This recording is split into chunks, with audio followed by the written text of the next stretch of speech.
Assalamualaikum warahmatullahi wabarakatuh. Halo semuanya, halo teman-teman dan juga dosen pengampu kami yaitu Ibu Almira Yose Alodias Ikom Mikom.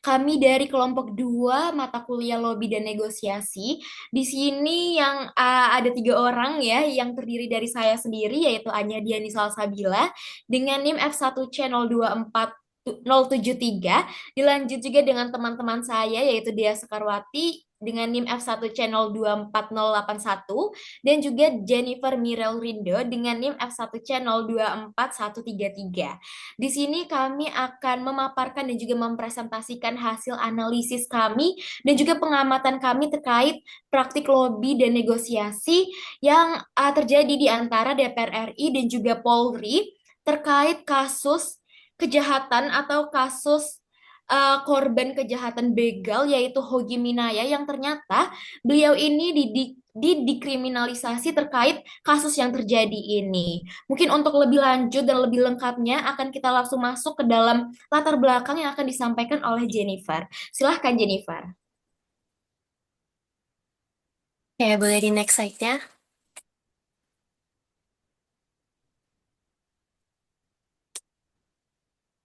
Oke, untuk latar belakang sendiri, perlu diketahui bahwa Hogi Minaya yang merupakan seorang korban kejahatan ditetapkan menjadi tersangka oleh Polri dikarenakan ia melakukan upaya pembelaan diri terhadap para begal-begal yang melakukan kejahatan terhadap dia.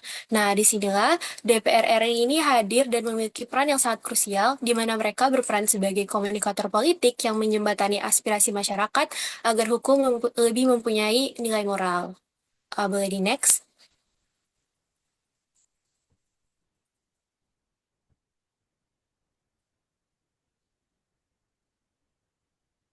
Oke, untuk landasan dan teori yang kita lihat dalam kasus ini, kita melihat adanya taktik agenda setting di mana DPR RI berhasil membuat framing dengan menggunakan narasi utama korban kejahatan tidak boleh dikriminalisasi. Nah, dengan framing ini, DPR RI berhasil membangun persepsi publik bahwa kasus ini itu bukan hanya sekedar persoalan hukum yang biasa, melainkan persoalan yang terkait dengan keadilan substansif.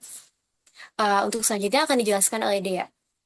Oke, baik. Kemudian adapun teori yang kami gunakan ini adalah berdasarkan social exchange teori atau teori pertukaran sosial.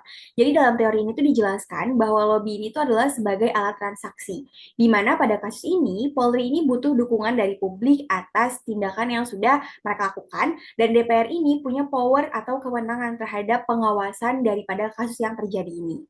Kemudian kami juga menganalisis melalui model Radpack, di mana tahapan Radpack ini ada 6 dan dijelaskan dalam kasus ini. Yang pertama ada relaxing, di mana DPR ini mulai berkomunikasi dengan Polri melalui rapat dan juga pernyataan di media-media tentang kasus terkait.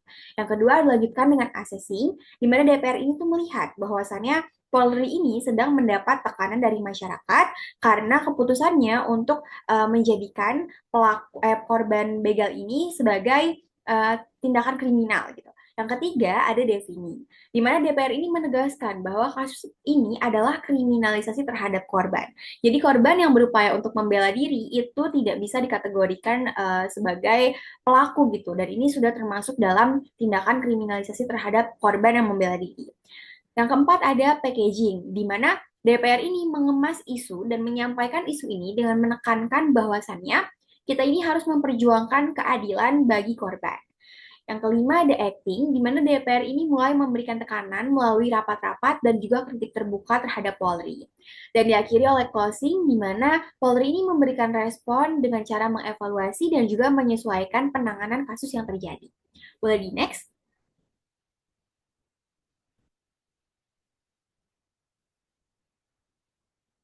Nah, adapun hasil dan pembahasan yang sudah kami diskusikan terkait kasus ini ialah yang pertama ini ada terkait analisis hasil negosiasi, di mana pencapaian tujuan atau doing ini sudah tercapai oleh DPR RI karena DPR RI ini memberikan tekanan politik dan juga lobby yang strategis. Jadi DPR RI ini berhasil mendorong Polri untuk menerbitkan SP3 atau surat perintah penghentian penyidikan atas kasus Hogi Minaya. Dalam hal ini, maka tujuan yang dicapai oleh DPR RI ini berhasil atau menjadi the win dan Polri ini menjadi loss. Yang kedua, kami menganalisis melalui social action theory atau pertukaran sosial yang terjadi, di mana Polri di sini tuh memilih untuk memberikan diskresi hukum karena biaya atau kos yang dikeluarkan itu hanya berupa kehilangan legitimasi publik yang memang jauh lebih besar dibandingkan imbalan atau reward yang diterima berupa pemulihan citra jika memang mereka itu bersikap humanis. Jadi publik akan merasa bahwa wah Polri ini ternyata punya citra yang baik gitu. Yang ketiga, kami juga menganalisis melalui efektivitas daripada agenda setting itu sendiri, di mana DPR ini berhasil untuk memaksakan narasi keadilan bagi korban kepada publik sebagai isu tunggal.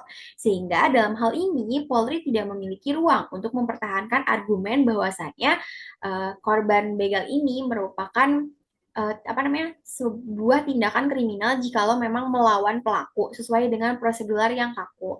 Dan yang terakhir, melalui dinamika Radpak, di mana proses negosiasi ini mencapai puncaknya pada tahap acting, di mana DPR RI ini memberikan tekanan yang terbuka terhadap Polri yang memaksakan adanya hasil yang konkret terhadap tahap closing atau evaluasi kasus yang ada.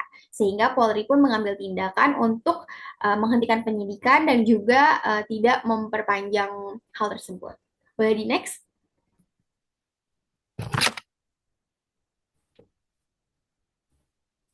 Ya, dari analisis-analisis kasus ini yang sudah disampaikan oleh Jennifer dan juga Dea, tadi ternyata bisa ditarik kesimpulan bahwasanya kasus yang dialami oleh Hogi Minaya ini tuh ternyata memperlihatkan adanya praktik lobi dan negosiasi yang terjadi antara DPR RI dan juga Polri, di mana DPR ini di sini menjadi pihak yang lebih mendominasi atau dominan dikarenakan DPR ini memiliki dukungan publik dan juga fungsi pengawasan gitu. Nah, sehingga strategi yang terlihat dalam kasus ini ternyata adalah strategi win-lose yang mana tadi sudah dijelaskan oleh Dea bahwasanya DPR ini menjadi pihak the win-nya dan juga Polri menjadi pihak the lose-nya. Nah, taktik yang paling menonjol adalah agenda setting yang mana ketika DPR mengarahkan kasus ini itu melalui pembahasan ke isu perlindungan korban dan juga keadilan hukum.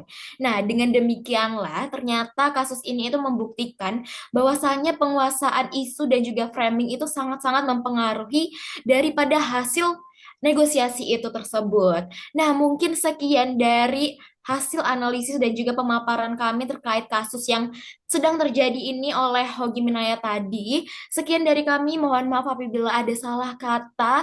Wabillahi taufik wal hidayah. Wassalamualaikum warahmatullahi